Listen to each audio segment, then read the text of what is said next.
Interesting. Okay.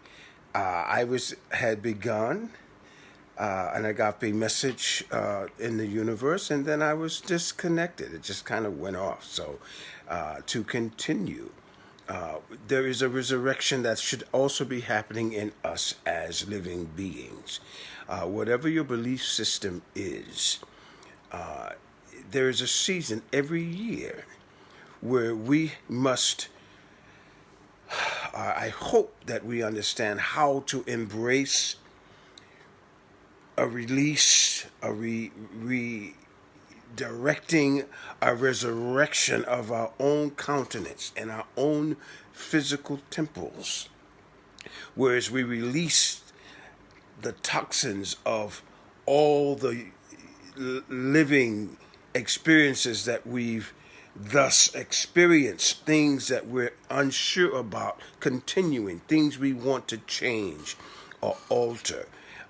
Resurrection is all about lifting those things and eradicating those strongholds on our minds, on our bodies, on our spirits, so that we can indeed rise and resurrect with the Almighty One, that omnipotence that still covers us, regardless of how far we've gone, how far we've fallen, however we measure that. We all have our own measuring rods, if you will.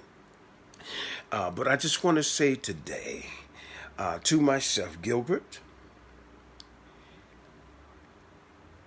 know, trust, work within the boundaries of your faith and the wisdom and understanding that Holy Spirit that you truly believe leads you to do. Let no one deter you from trusting that inner voice. Your spirit never lies to you. And it's never going to start now, not in this most urgency of now walking and holding on to the faith and the faith principles and the truths that He has shown us. I can only speak for myself. There's a lot of philosophies floating around the universe. There are so many. If we're not sure of who we are and whose we are, good luck weathering the storm. Good luck wading your way through all of the debris and all of the different ideologies that are rising up. And we shouldn't be surprised. We've been forewarned. If you've ever read, if you've ever heard, reality is here. 2021, you see it. You can't deny it, right? So it behooves us, Gilbert, it behooves you to keep one foot always in place as you dig deep to grow and to understand and to discover and rediscover and unlearn, even in your immediate family, accepting those things that you cannot change. That's difficult. That's a serious feat. But accepting those things that you cannot change without adding a negative to that. It is what it is. People are who they are because they are who they are. I can't fault anyone for being who they are. I can accept it, embrace it fully the way I can understand it and shift it through my own spirit. But God has given each of us our own measure of faith, and in that is where our victory lives. The understanding of how we communicate with each other, how we listen, and then recycle what we think we've heard. We're all works in progress, I believe. The moment we get to a point of knowing, I know this, we're failing, I believe.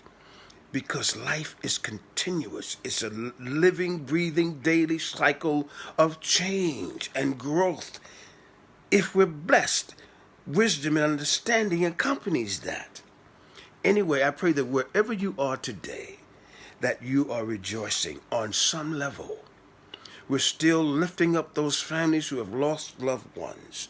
This virus has touched a lot of lives, but it is not the end of the world. We are not all going to die from COVID-19. If you know that, then that level of fear and apprehension of living your life fully will begin to dissipate. We're all going to be here until that omnipotent power says, I need you, Gilbert. I need you. And I will have to answer that call. Knowing that and really understanding that empowers us in a whole new way to live, to seek divine wisdom and understanding, because I'm not going anywhere from this plane until it's my time. You feel me? I accept that about my parents, everybody that I know. And it allows me to let people be who they are, and it allows me to be more of who I'm becoming and enjoy my time here, enjoy my life. I will not stress for anything. It's unnecessary. It's unnecessary.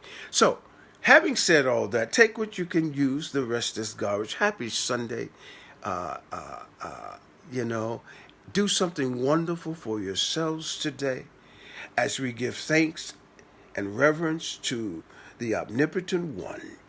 Know that you too have been resurrected, and it's up to us to define what that is as it relates to our understanding and our faith and our life-living word of understanding of who Christ is. I'm looking at Christ right now as I look into my face. Interesting, right? If I'm made in his image, I see him when I look at Gilbert. Think about that. But it's how we connect the dots, how we live amongst each other. Christ didn't hoard things for himself. Did he? Did I miss something? So I believe, living man and woman, we still have a lot of unlearning and a lot of reconnecting to do.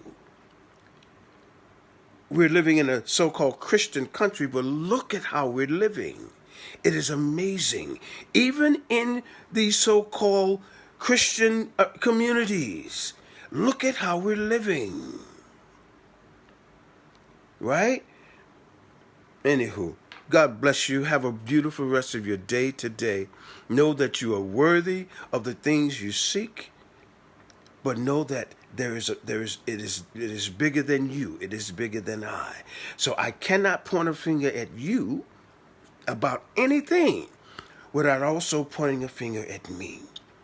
Get the plank out of my own eye. Then I can see clearly how to perhaps aid someone else to do the same. But it starts with me, right?